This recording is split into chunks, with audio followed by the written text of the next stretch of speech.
In Europe, young Muslims are attracted to ISIL because of the narrative.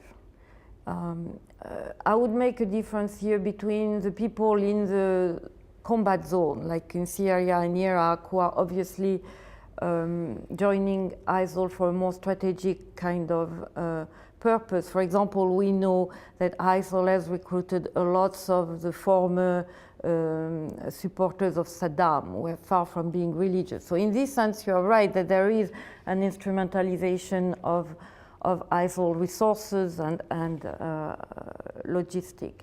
For the people in Europe, it's different. Really what attracts them is the narrative. Because ISIL and al-Qaeda, in this regard, that is still important. If you think the two Kouachi brothers that acted in Paris against Charlie Hebdo were actually following more al-Qaeda than ISIL. And the attraction of the narrative is again to provide an explanation for this lack of symbolic integration, in the sense that it is about giving a meaning to this continuous feeling that is, I do not belong, I do not fit in. And this feeling cannot be associated with socioeconomic exclusion. Actually, what we see is that the people who are the most vulnerable are the people who could be in social mobility toward middle class, who can be more educated. So it is about people who don't think they fit. And then you have to take into account the whole context. It's also people who do not belong to strong professional, communal, or religious communities. The Kouachi brothers were coming from foster care. They had no strong family, ethnic, or religious network around them. A very striking parallel with the Tsarnaev brothers who committed the Boston attacks, the same thing. So it gets to this counterintuitive conclusion that actually to have a strong, vibrant religious community around you may prevent this extremism, in the sense that what we are witnessing is an individualized approach to the discourse and a self-empowerment. And so when they come into contact with recruiters, this is very easy then, you know.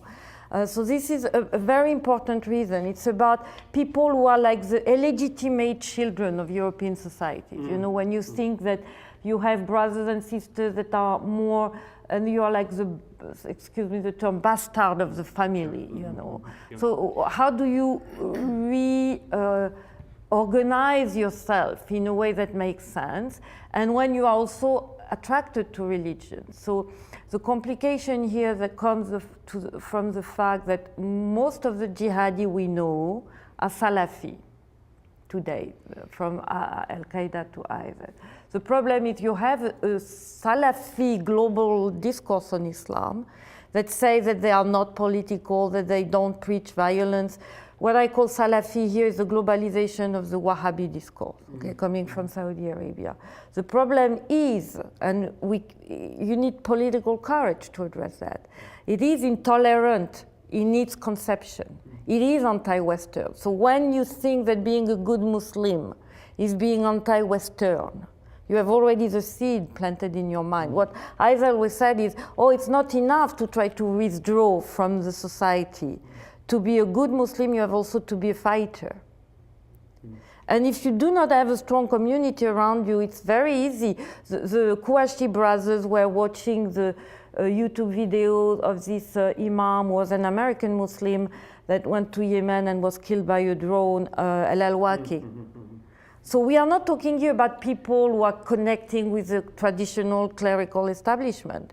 We are talking about people that are connecting with a politicized version of Islam that is more attractive because it is said in a sort of terms of ideology of resistance. And once you get that, and that you live in an environment that you don't think you are part of, it does trigger this kind of attraction.